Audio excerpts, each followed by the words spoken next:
Everyone, so I just want to get a video lecture up. Excuse me. And the last time we spoke, we went into the connection between the immigrants of the turn of the century, who and why they came, and how we all have our own immigrant story as well. And a lot of that is similar to those of the past. And I wanted to thank you for sharing your stories, talking candidly, conversationally. Every story is fascinating. Everybody's journey is fascinating. Um, and I think it allows us to connect and empathize with the past. And I do think the immigrant story, especially for people living in New York, it's an easier connection given that we are pretty close to those immigrant ties, right? There's always the idea of being in America, but also having connections to the past. Now, wanted to look at, we in the class, we're going to look at two civil rights movements, the two big ones of the 20th century, 1920s, turn of the century after World War I, leading to World War I, and the big famous one, the 1960s. Now, after Reconstruction, we see the South kind of solidify itself in a democratic government. The North has retreated. It allows, even though the 13th, 14th, and 15th Amendments are protecting people in African Americans in the South, we do see the democratic governments finding the loopholes. And so, with the North retreating from Reconstruction, going into the Gilded Age, industrializing in the North, having new problems such as urban lifestyle, immigration, labor disputes, we see the South kind of double down on eventually what will become Jim Crow. So Democrats would start to redraw many of the district lines in Black counties to try to gerrymander, meaning kind of suppress the vote by doing censuses or redrawing district lines so that one number of a representative group of people would overshadow, tyranny of the majority over another one, right? So they're trying ways to suppress African American political power and voting power. Now, why are they trying to do this? Well, the African American Party is the party of Lincoln. It is the party of liberation and emancipation. And the Democratic Party at this time is specifically in the South, is the party of ex-Confederates. So between 1890 and 1906, Gilded Age, every Southern state enacted laws meant to eliminate Black voting power.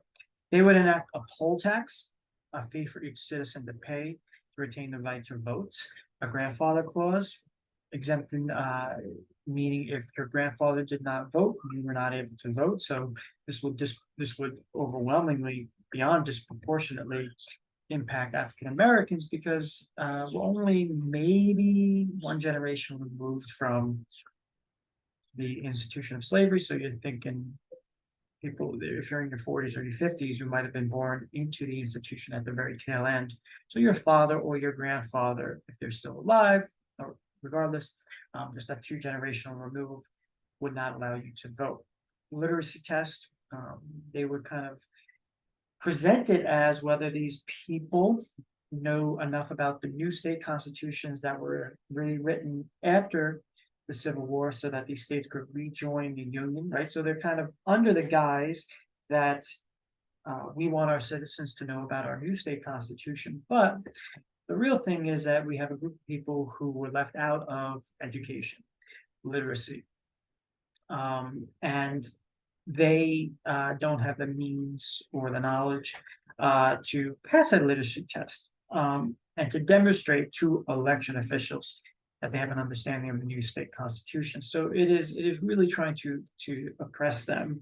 And even if we did this today under the guise of we want to inform citizenry that knows what's going on in state constitutions, it kind of seems noble in quotation marks, but I would say I would fail a state constitution test.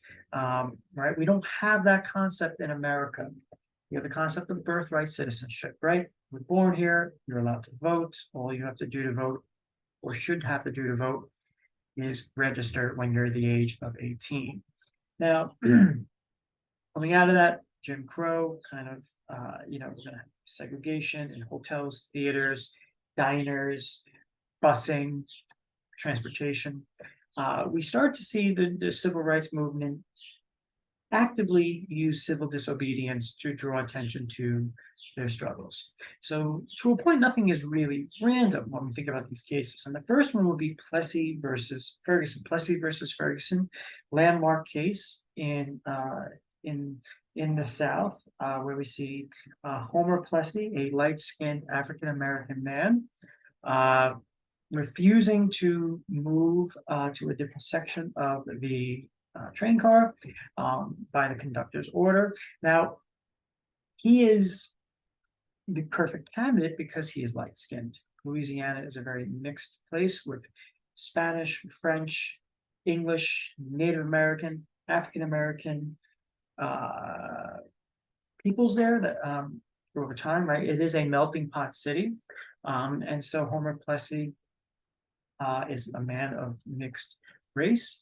And he was chosen because he was mixed and because it is kind of trying to, the absurdity of having to have a train conductor be the arbiter or the enforcer of laws, right? That they are now going, okay, I don't really have the power to do this, but it is a kind of power move that I think I will be backed up by the state.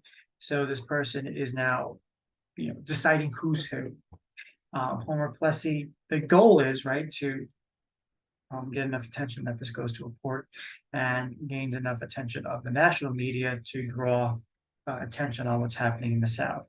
Now, African Americans were allowed to serve as waiters, service people in white-owned cars. It's just they couldn't sit there as paid not employees, but paid passengers, right? They couldn't just sit there if they weren't in some serving capacity. So we do see it go all the way up to the Supreme Court. The Supreme Court would rule that separate but equal was law of the land. This is where we get that famous saying, separate but equal. It is a very huge blow to the civil rights movement. And it's not a coincidence that out of that we see the rise of lynching.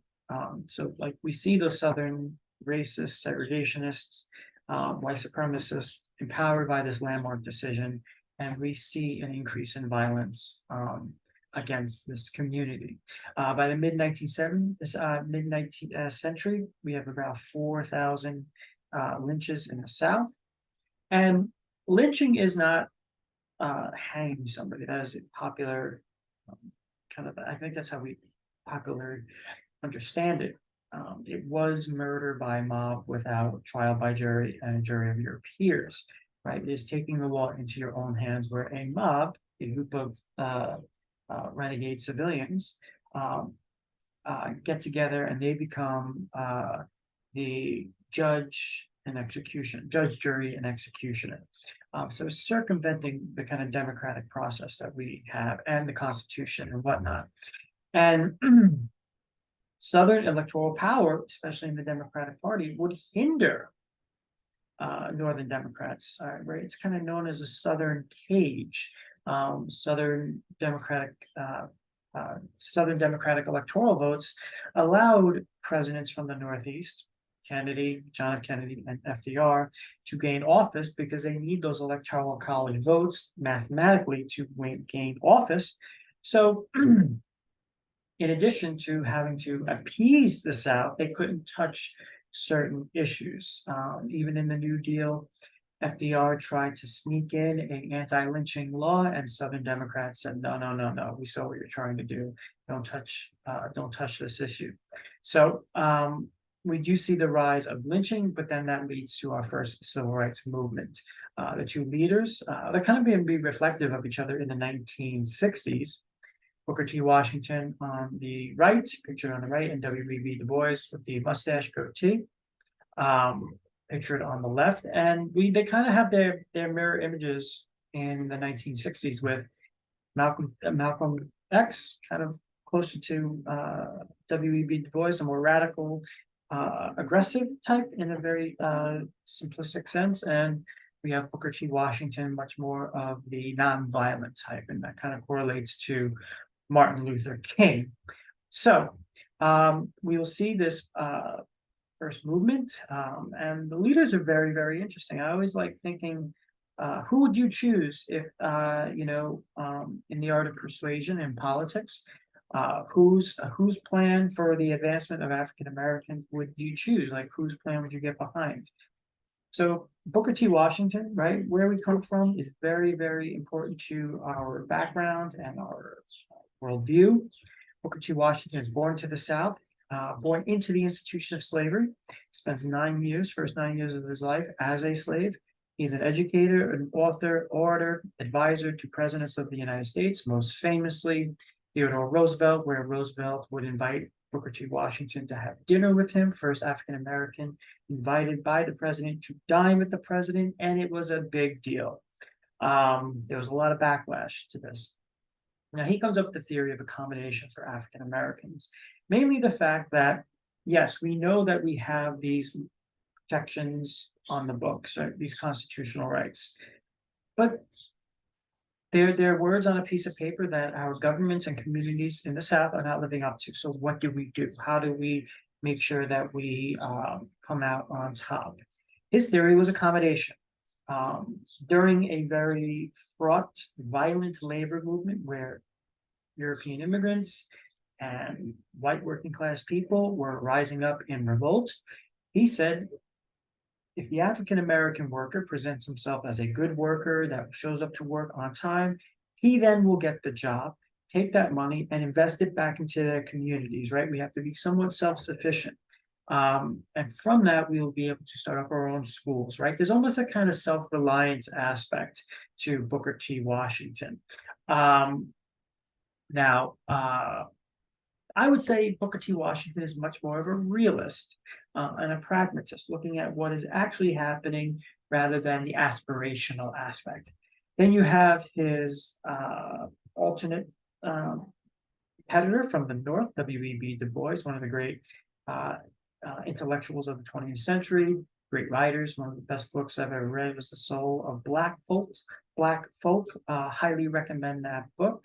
Now he's a little bit different. He's born in the Northeast. He is from the North, not only in the North, but from Massachusetts, hotbed of American Revolution and the abolitionist movement. So he's coming from that environment. Sociologist, historian, civil rights activist, Pan-Africanist, meaning that the African American people should come together as a strong, unified unit. Author, writer, and editor. At Harvard, first African American to earn a doctorate, professor of history, sociology, and economics at Atlantic University. Atlantic University is one of the first African American universities, I think in the Deep South. Founder of the NAACP, National Advancement of Colored People, in 1909. It's known as the Great Niagara Movement, where W.E.B. Du Bois and other African American intellectuals will try to meet in Niagara. On the New York side, now, this is very interesting because we like to think that the South is really racist and that the North isn't, and that this problem of segregation is centralized. It's concentrated in the South, but that's not the case. This is actually much more widespread throughout all the states, even in the North. And in this hotel, W.E.B. Du Bois and his colleagues were asked to leave. They actually go to Canada, and that is where they create, we have the Niagara movement. And it's kind of depressing and sad, but also kind of, harkens back to like the Underground Railroad, right? Even during the American Civil War, the last stop on the railroad wasn't Pennsylvania or anything north of the Mason-Dixon line, let alone Massachusetts or even Maine. It was Canada, right? Canada was where the Fugitive Slave Act had no jurisdiction. So now, right, we're kind of still at the point where, Canada is a better option. And eventually, writers and soldiers, African American soldiers, will go to Paris during World War I and say, "Wow, Europe is not even as racist as America is, or has a lot of legacies." And so his argument was not so much accommodation, but we have these rights. The time is now. It's been long enough. These are our rights. They're written in the Constitution. It is against the law to deny us those. And so he will be advocating for now, now, now from those in power. And we start to see the kind of, kind of civil rights movement make huge advancements, but also have many different leaders with different ideologies. Now, at this time, right, America has gone through a massive, massive industrial boom. We have this moment of the American empire. One, is America an empire? Two, is empire good or bad? Three, why do we become an empire? And four, right, does this kind of change America's role or even identity to itself? And it's inspired by the Gilded Age. The Gilded Age, America made a lot of money, and it kind of felt like we were one of the richest, most industrialized, powerful nations in the world, that we deserve a seat at the table. We're not here to take orders from Western European powers who are smaller, potentially less militarily strong as us. So why are we listening to them? Why are we going to let them tell us what to do? It's also coming at a time of massive imperialism and colonialism. Many of the issues that will be fought over in World War I. So turn of the century, we're faced with the existential question that would literally define its foreign policy for the next century. Whether to compete in the game of imperialism with the powers of Europe or not. What happens if we do nothing? What happens to American business interests, American military power, and standard of living if we don't? Now, causes, right, or arguments for imperialism. The end of the frontier. After, the founding of America, we did what was once thought the impossible. We, through manifest destiny, got from the Atlantic coast to the Pacific. We're from New York to California. We did it. And where do we go from now, right? Either we have to expand or explode. We have this massive increase in population, wealth, industrial production, and that industrial production will have a demand for more world materials and resources. American U.S. political and business leaders, ironically, always thought that U.S. resources would dry up. And we do start to see these new presidents emerge, right? We don't really talk about the presidents during the Gilded Age because Rockefeller, Morgan, Carnegie, the ones really in charge, but we have this new kind of imperial president. McKinley kind of sets the stage for a U.S. president playing a role in the world stage, but really Theodore Roosevelt will be the one who does. And it's not surprising. Businessmen and politicians are supporting it. Now, the anti-imperialists are opposed to those who are imperialist believers.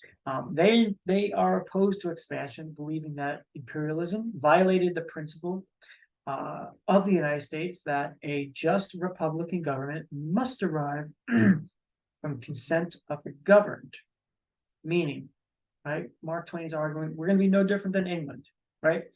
We got away from England. We started this new nation, a nation that has been fraught with many inequalities, but we are not a colonial power. And Mark Twain and Grover Cleveland, for one, will be arguing that this is turning against the American creed, right? We will now, going forward, have people under our control, governments under our control, politicians under our control. We will get involved in foreign elections and regime change and nation building, and people will be impacted by the United States politics and elections and not have a say in those elections.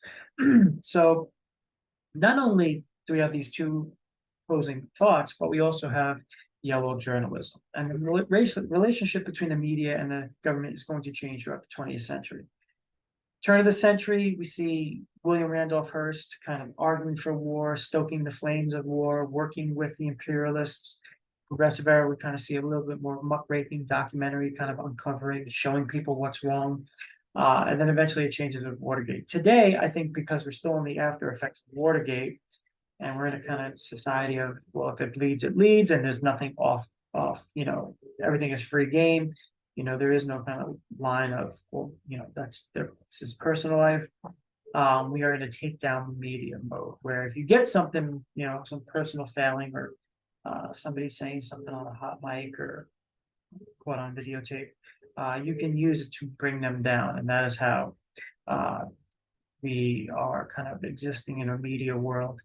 But yellow journalism, right, was a style of newspaper reporting that emphasized sensationalism over facts. And it kind of originates in a highly competitive New York City newspaper market between, ironically, William Randolph Hearst, famously kind of like the Rupert Murdoch of his day, and Joseph Pulitzer, two newspaper media moguls that were like spreading a lot of sensationalized, somewhat lies. And one eventually becomes one of the most influential media personalities of the 20th century, and the other, his name goes on all the books that are known as the best books. But we have this event where the U.S. Maine will blow up in Havana Harbor, February 15th, 1898. We send down the Maine to kind of safeguard American business and political interests. Havana has been kind of going through the throes of a potential revolution. Spain is on the decline, and it's no coincidence that we went after Spain, right? We want to kind of expand. We're building up our navy. We're looking at what might be the best opportunity for gaining a political stronghold and whatnot on the world. And Spain's on the decline. England, France, and Germany, the real big powers of World War I, are kind of on the on the increase in power. And so when we're looking around for somebody to make an example out of, we choose Spain. Spain's last vestige of their empire is Havana.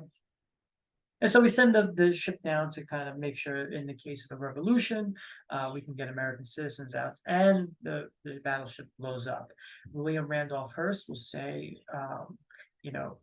picture here, main explosion caused by a bomb or torpedo, ? And we kind of get to this moment of, sensationalism is like, should he be reporting on something with a question mark, right? Or is it just throwing it out there plants the idea, right? And once you get the idea in, it's a lot harder to retract it once it's in somebody's mind. And so we start to see the idea that Spain, unprovoked attack, took out the American ship, killing American sailors, and we need to have retribution. This is kind of going to be like somewhat of the game plan of the 20th century when it comes to war, right? You never want to be perceived as the aggressor. Even going back to Lincoln, right? How Lincoln during the Civil War made sure the South fired the first shot, even though he had more guns, material, etc. Make sure they're the aggressor so that we can respond. Americans are outraged. 1976, however, we find out that probably was caused by the ship's coal bins busting up, which was a very popular problem back then. And so we now have a little war. Although not a big one, I would argue one of the most influential in American history. We are now an empire. We focus usually what happened in Cuba, but we also take the Philippines. America will have an empire. Teddy Roosevelt is a new kind of figure on the scene, imperialist, but also progressive, wants war, knows it's the way to power, big personality, New Yorker, but also has a cowboy kind of image, leader of the Rough Riders. We already talked about why they took out Spain. Now, it'd be a quick war. There'd be like one major battle in Spain, San Juan Hill. We'll have Commodore Dewey take Manila Bay. And we now see Guantanamo, parts of Cuba, under U.S. control. U.S. has this, we'll take Puerto Rico, we'll have a foothold in the Caribbean, and then we have an entry point into Southeast Asia. Now, we have also just taken Hawaii, not too, about a couple of, maybe a decade earlier. So now we added a new state. That's going to be our main naval base. That'll come back in World War II. We have the Treaty of Paris, 1898. Cuba is freed from Spain. U.S. received the Pacific island of Guam, which it had captured early in the war. U.S. gained Puerto Rico, the last vestige of Spain's empire. North and South remained or will reunite in a common enemy after the Civil War. And then we have another presidential assassination in Buffalo, New York. McKinley will be assassinated by a deranged anarchist. That'll make Teddy Roosevelt the president. We'll have the Secret Service created, and we'll go into the progressive era. Widespread social activism and political reform across the United States, spanning the 1890s to 1920s. Main objectives were to correct the problems caused by industrialization, urbanization, immigration, and political corruption from the Gilded Age, right? So this cause and effect analysis, right? And if we are arguing that we are in a second Gilded Age, are we on the verge of a second progressive era, right? We just have to look into the wider picture. Reform from 1900 to 1916, really World War I, when we get involved, and when we come back after the war, after reform is over, we're gonna have the Roaring Twenties and have a great party. We're gonna be the #1 top nation in the world. Mainly domestic, centered on the cities. The defining event would be the Triangle Shirtwaist Factory fire in New York City. Now, we'll pick up with this next time, but it is a time when Americans came to realize they were not free. The city is now the focal point. We have more people living in the cities than in rural environments. We're going to start to see the rural versus urban collide. Conservatives in the rural sector, urbanites and liberals starting to live in cities. We're going to start to see women working more, non-traditional lifestyles, right? A little much more secularism entered into the society, and the kind of religious-based society would be much more centered in the countryside. But we're also becoming incredibly dependent. And when we say we're not free, right? We used to provide our own food, water, shelter, energy, etc. Now, in the modern city, fuel, water, transportation, all supplied by these unknown large anonymous corporations. So if the subway doesn't show up. If there's no water, when I turn on the water fountain, there's no water. If I go hit the lights and there's no lights, there's no lights. Also, the fact of where we live, right? You know, there are like, we need windows, we need fire escapes, all these things that keep us safe. So institutions, cities will have obligations to the citizens. We're going to be much more codependent on each other. Now, we'll start with the Shirtwaist Factory fire next class. One of the biggest, most awful events in the city's, New York City's history until, we'll say, 9/11.